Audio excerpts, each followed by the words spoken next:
With all the excitement that is going on around here and in the world, thank you for being here this morning. We talk about, while that's all going on, we're keeping the House running here. Very proud of Joaquin Castro's legislation to overturn the president's ill-conceived idea about undermining the Constitution of the United States. Very proud of the work he did to have us be ready when the president took his action so that the House, was ready to honor the institution in which we serve.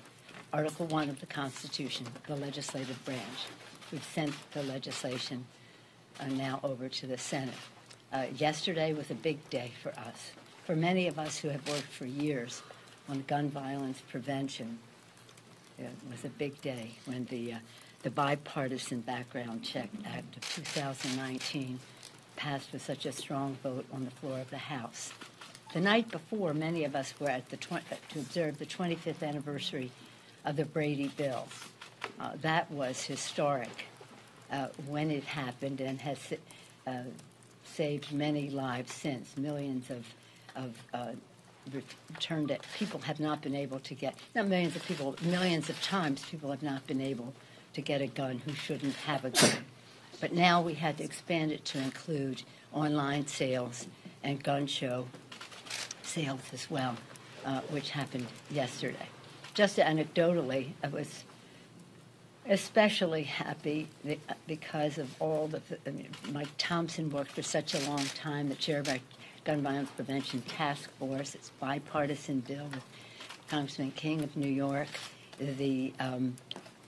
To have Congresswoman McBath tell the story, her story of her son losing his life, it was policy and personal.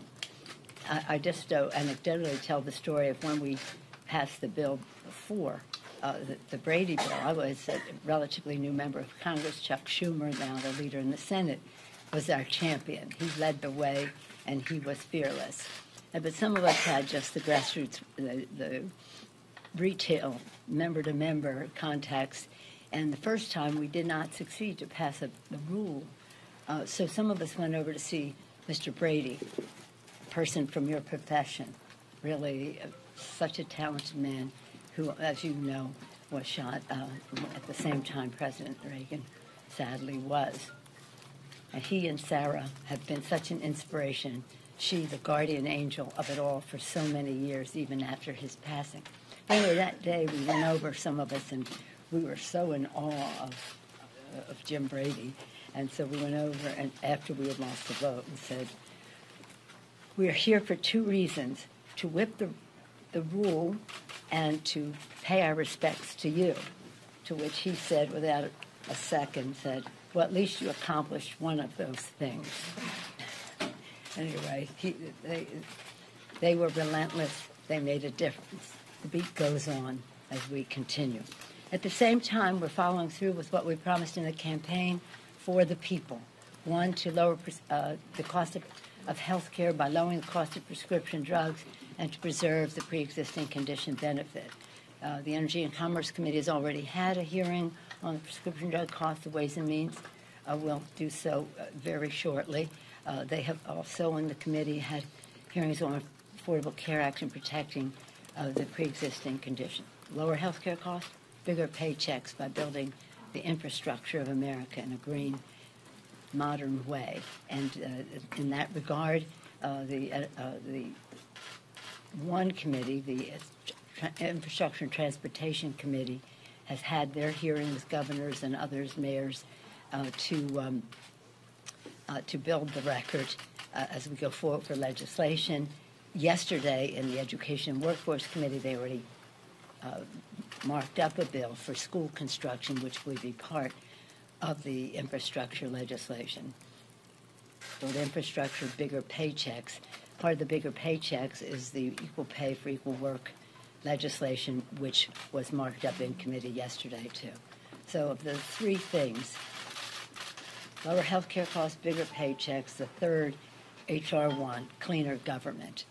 That bill is marked up. It will come to the floor perhaps next week. We're very excited about it because it reduces the role of big, dark, special interest money in politics, and it also strives to reduce the voter suppression that is so prevalent in our country. We were pleased to reestablish the Elections Task Subcommittee and the House Administration Committee headed by Marcia Fudge. She had their first hearing out of Washington in Brownsville, Texas, a couple weeks ago. Very well attended, very important. Part of H.R. 1, though, is also to reassert and repass the H.R. 4, which is the Voting Rights Act, headed by Terry Sewell of Alabama.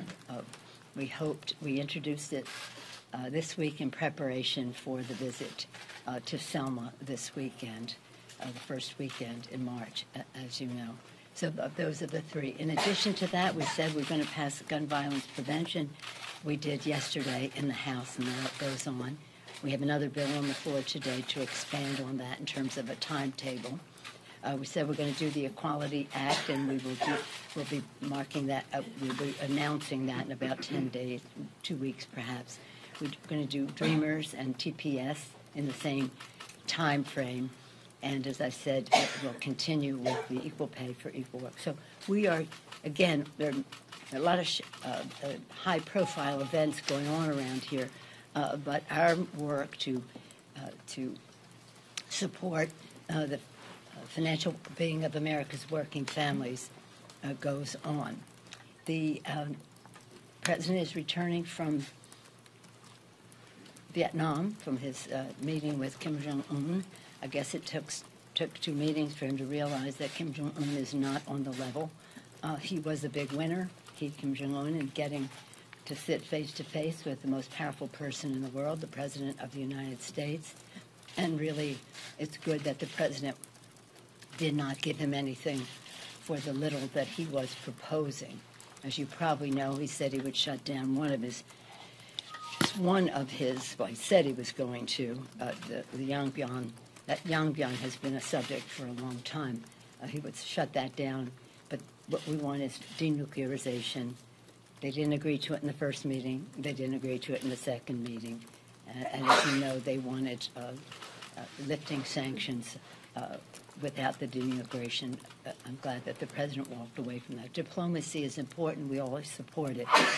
But the prospect for success, God bless you, the prospect for success seemed dim in light of the insincerity of Kim Jong-un. I've been, as many of you know, to North Korea, to Pyongyang, beyond the DMZ, and very serious concerns about North Korea, always hopeful that diplomacy can take us to a place ever suspicious of the motivations of a person like Kim Jong-un. So I'm glad that that didn't work. Earlier, last weekend, I was pleased to lead a delegation to the Munich Security Conference and then on to Brussels for NATO meetings. I'm proud to say that our delegation was part of other delegations that went. Over 50 members of Congress were there, House and Senate, Democrats and Republicans, reasserting our commitment to the transatlantic relationship between the U.S. and Europe, as well as our commitment to NATO to strengthen it. People seem very happy to see such bipartisanship, House and Senate, with a very positive message of the importance of that region to us. So those are some of the things that have been going on here. And right now we're debating the second bill, H.R. 1112, for gun violence prevention. So if I run out the door, it's because I have to go make a vote. Yes, ma'am. Madam Speaker, the President Katie. of the United States seemed to side with Kim Jong-un on the question of Otto Warmbier, the American student who died after being in North Korean custody. What's your reaction?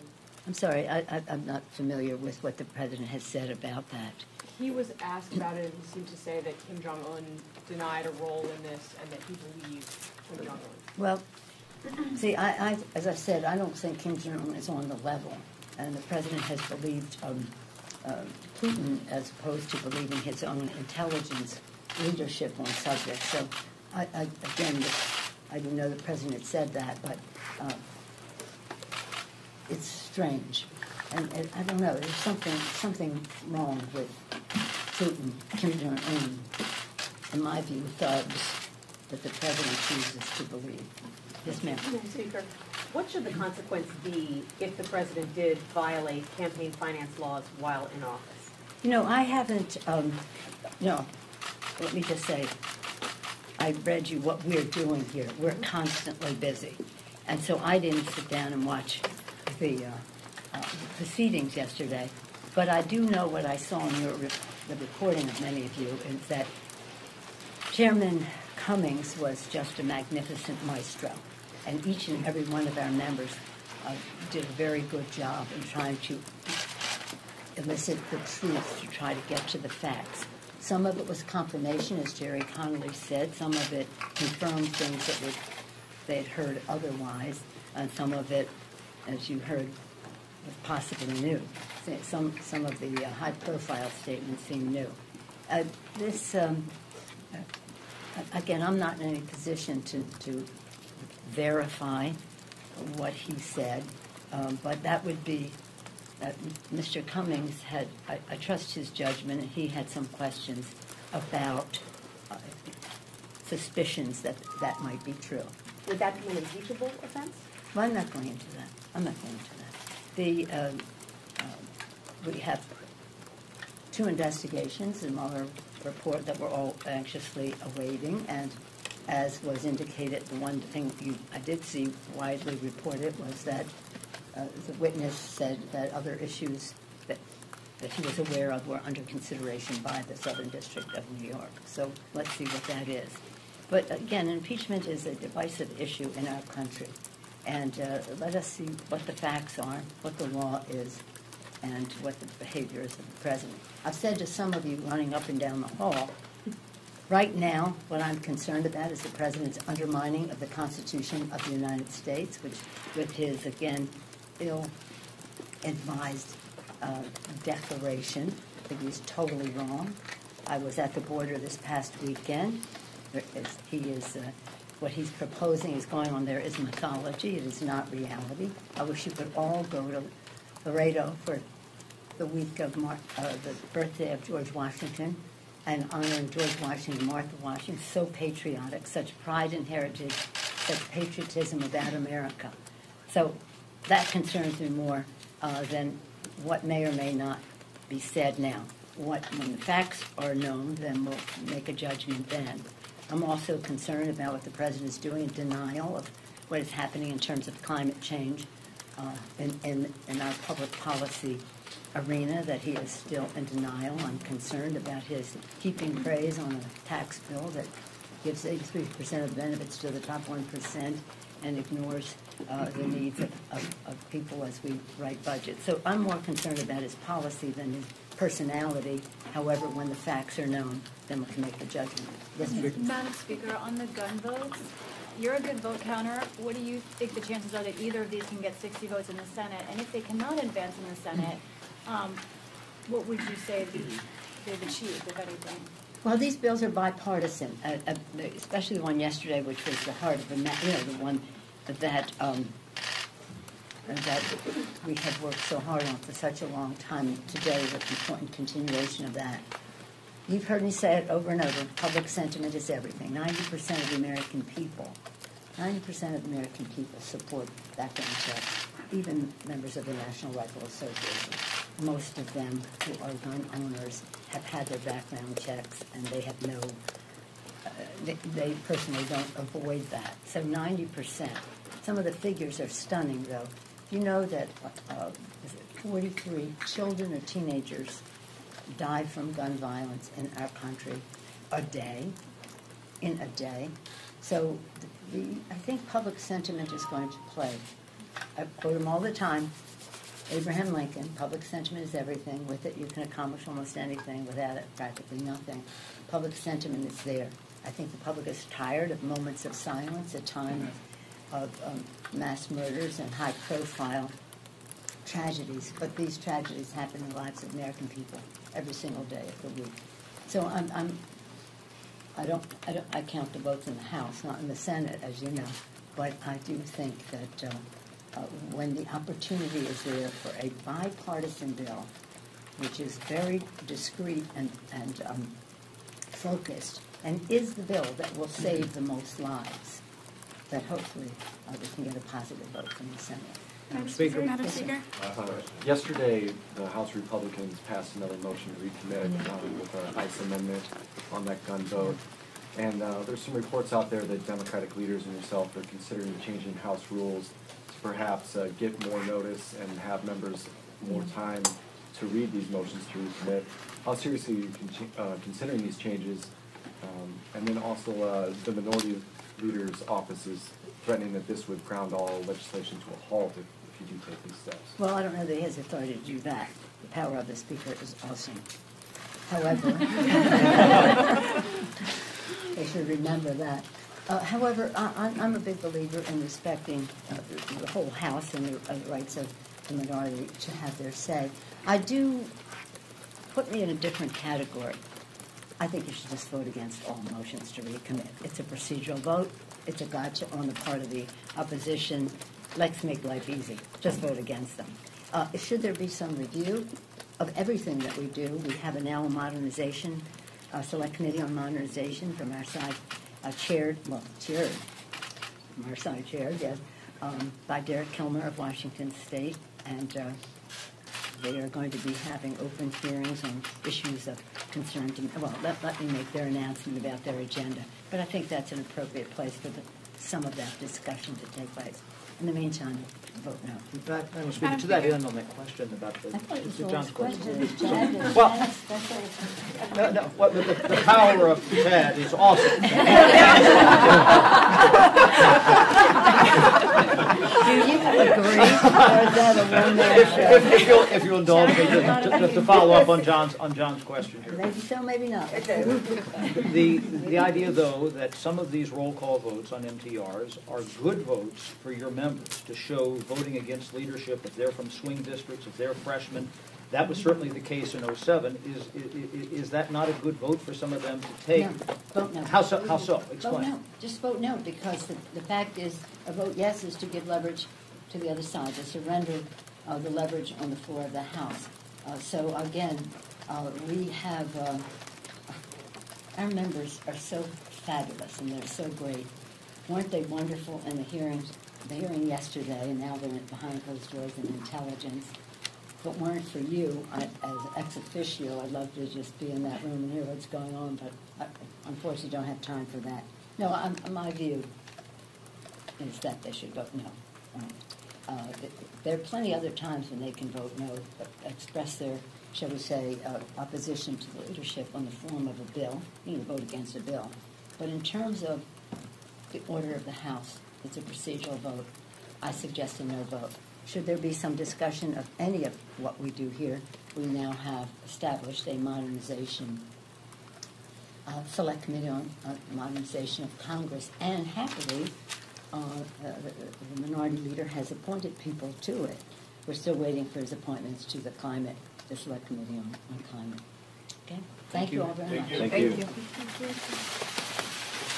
That was hilarious. That's awesome. Good chat.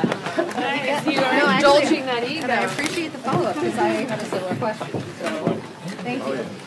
Chad, next time I'm just going to tell you the questions I want you to ask. Okay. Yeah, we'll do that. We'll give you a list.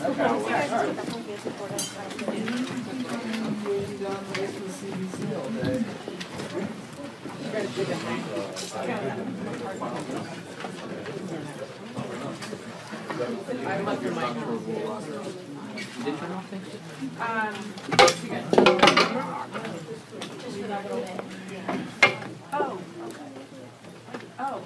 No, they have to separate bridges for 4 minutes. I mean, I always